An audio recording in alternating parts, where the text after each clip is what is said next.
Now that you own a LEHR Garden, it's time to maintain it. So what needs to be done to maintain a LEHR Garden? A LEHR Garden is very specifically designed to be very, very low maintenance. There's not a lot that you have to do. Most of what you're going to deal with is equipment failures. The tricky part is to try and figure out where the problem is so that you can replace the right part. So that's what we're going to talk about today. We're going to run through the diagnostics of the problem to help you determine which part needs to be replaced or how to maintain it appropriately. One of the common problems that we hear is my pump stopped working. And yes, indeed, in some cases, the pump itself will actually stop working and you need to replace the pump. But we want to make sure before we do that, that there's not something else that's going on.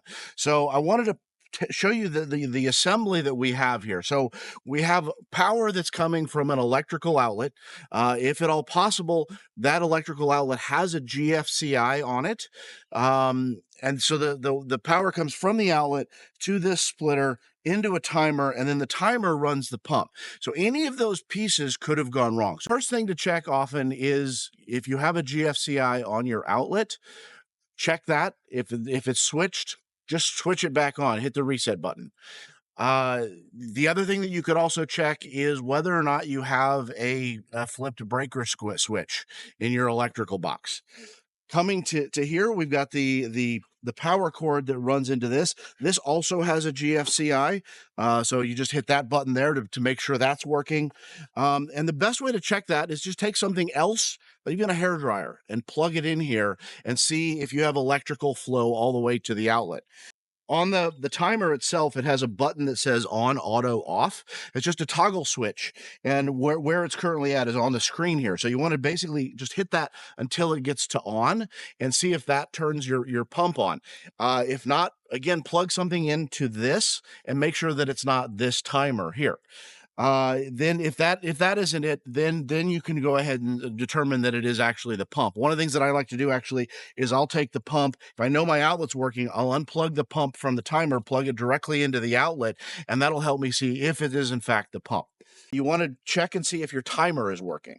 So it has a little button here that says on, auto, off. It's a toggle switch that moves it through the states, and where it's at currently is on the screen.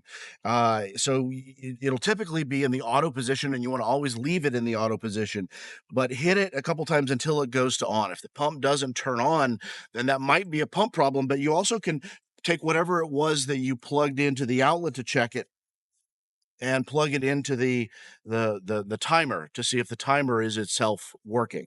One of the things that we take into mind is the maintenance. So all of these joints are glued, and that'll help keep it from leaking. But this last joint right here is not glued. Just wiggle that off and get the pump off, and then you can buy a new pump and just slap it right on, plug it in. It's very easy to replace. The LEHR Garden also has a very small fountain pump that we use for water circulation. This keeps the water aerated so that the fish will survive. And so if this stops working, then the water conditions may not be friendly to the fish. Is the pump itself plugged? So there's a little hose that runs down through the drain of the tank, and if you just follow that hose down, it connects right into the top of this pump. There's a little filter here, and so what you want to do is take a sharp implement, like I used to use a pocket knife, and you want to just give that a little bit of a twist, and this whole piece slides off. And sometimes you'll see a lot of gunk built up in here. Just rinse that off. Once you've got it cleaned out, you just slide it right back on, and you're good to go. If you let the water level drop too low, sometimes you'll see these things will get left out of the water and they'll burn themselves up doing that. Usually you'll see a little bulging or bubbling on the plastic on the side, and that's a clear sign that the pump itself needs to be replaced. One of the other common problems that you'll see is that you'll have fittings for the hose connections that tend to leak. That can either be solved by tightening them a little bit, or the other piece that is worth knowing is there's a little gasket in here. That gasket will degrade with time, and so all you have to do is unscrew it, pry it out of there. This is what the little gasket looks like. Slide it back in there, screw it back on, and you're good to go. One of the other places where we'll very occasionally see maintenance issues is the pond liner itself. So the pond liner is this piece of plastic that lines the inside of the bed. It is one solid piece for the entire garden. The only hole that's punched in it, or should be punched in it, is the drain itself. So if you come out and you see like a wet spot or a drip that's somewhere in the middle of the bed, that's a problem. That means there's a hole that got punched in there. Sometimes it can happen while we're digging out the soil to replace it, or if something sharp punctured it, somebody wasn't careful, or even a rodent. The holes themselves are relatively easy to patch. What you do is you take a glue called E6000.